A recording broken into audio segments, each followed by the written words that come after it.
Good morning and welcome back to Morning Lemonade. To any who are just joining, thank you. This struggle that just started for me a month ago is so real, and I don't know how many of you have gone through it, but please, please, please, any insight, advice, suggestions, tips, encouragement that you have for me or anybody else going through this mess, please share it with us in the comments. I was writing in my journal this morning and just trying to still reconcile this new normal that I have.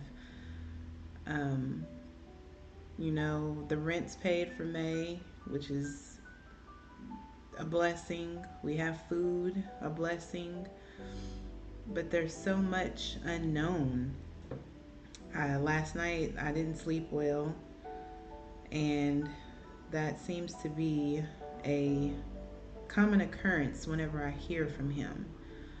I just, he still has lied. He won't be honest and tell me what he actually did.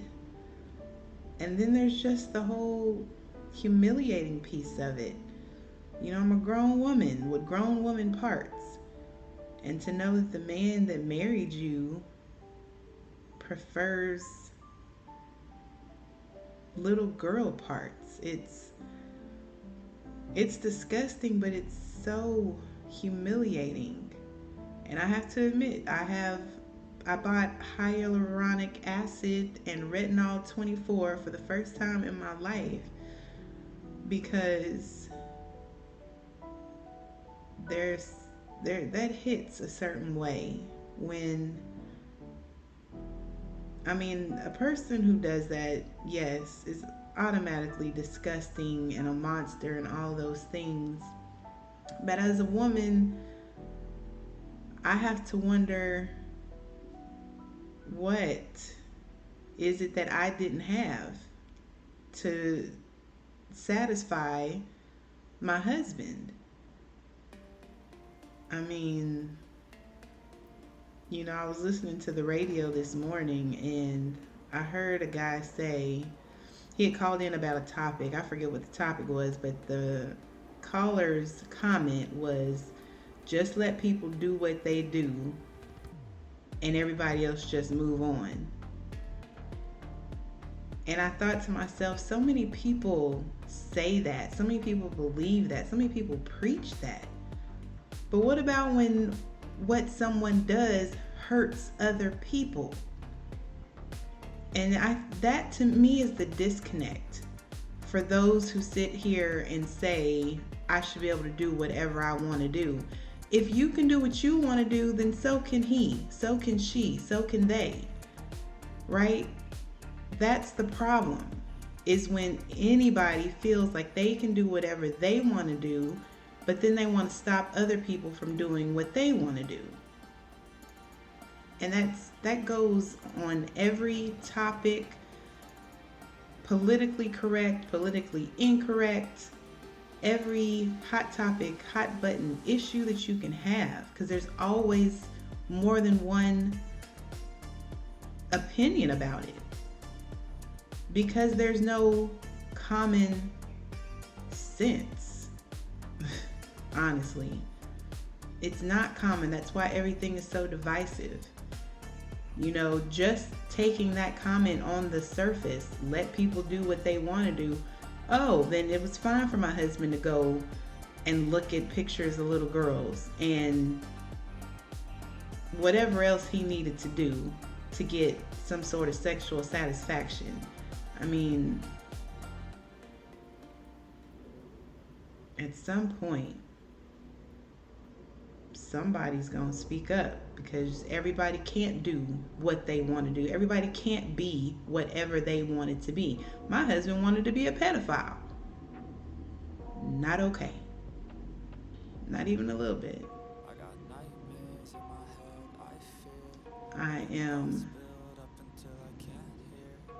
I'm still just reeling with everything that's still coming. His case hasn't been tried yet. He keeps trying to see the kids, and I'm not having it. I could care less if somebody says that he didn't hurt our kids. If you're a danger to one child, you're a danger to all of them.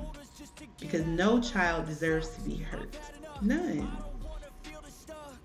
So if you can't be around nobody else's child, you don't need to be around your own or mine or anybody else's. There's a reason for that.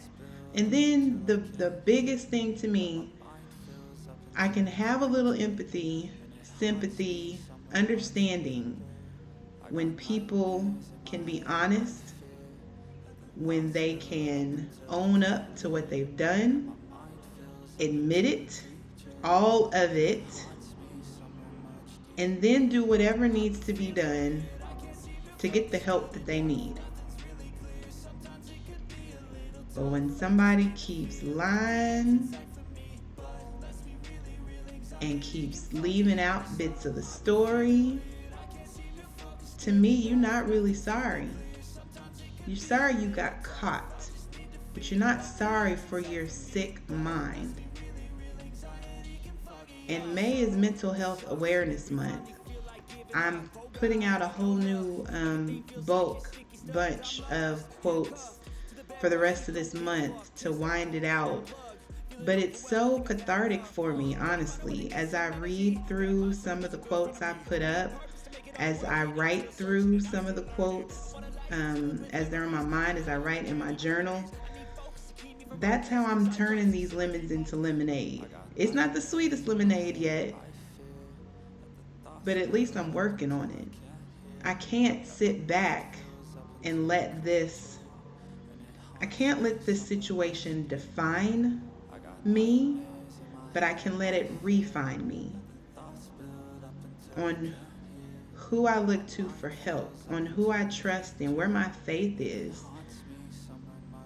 You know, I have so many questions, and a lot of them are about myself because I can't get answers for how somebody else acts. I can assume, I can make judgments. Yes, I can. Everybody does. If you say you don't, you're lying. Because if you don't judge, then yeah, to you, everybody can be whatever they want to be. If they want to be a molester, if they want to be a thief, if they want to be a liar, that's cool. That's what happens when you say people can do whatever they want to do. That's where it goes. So if we say, you know what, stealing is not okay, that's a judgment. It don't mean that you're the one sentencing that person for a year, 10 years. You're not putting that person in jail. You're not saying they can never change.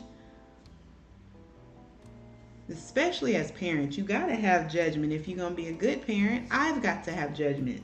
I don't want my kids hanging around any and everybody. You know? But anybody who is listening to this podcast and has dealt with a spouse being caught up in some child exploitation, please chime in. Please tell me how you're doing. Tell me how you did it. Tell me what you need. Somebody else may be listening and may be able to give you what you need at this time. On my first podcast, I kind of started telling the story of that day because it's kind of hard to relive, but I'm looking at my journal to remember. So I had left out talking about when the police started going in the house, and my kids were in there, and it's 6:00 in the morning. I'm outside in my socks. It's April, so it's still dark outside, and I'm still wondering why were they here? What did they want? Were they at the right house? And one thing I know I will never forget is with all of those officers, all of the radios, all of the cars sitting running, there was a loud silence. And that was from my husband. The one thing I didn't hear was, what's going on? I didn't hear that from anybody but me. I didn't hear, babe, it'll be okay. Babe, don't worry. I didn't hear any of that. And eventually the police brought me back in the house. They had set aside a chair, told me to sit down. And at that point I knew it had to do with him because he was the only one who wasn't asking what was going on. I was still the only one who had no clue why all of these police were at my house at 6 o'clock in the morning on a Tuesday. That's all the time I have today. I'm trying to do this more often because it really does feel good to break my silence and help not just myself, but if anybody else. I mean, you never know. I went to bed the night before like I had been. I woke up that morning like I had been. I was blindsided. So even if it hasn't happened to you, I pray it never does. But it might. So this podcast is for you too.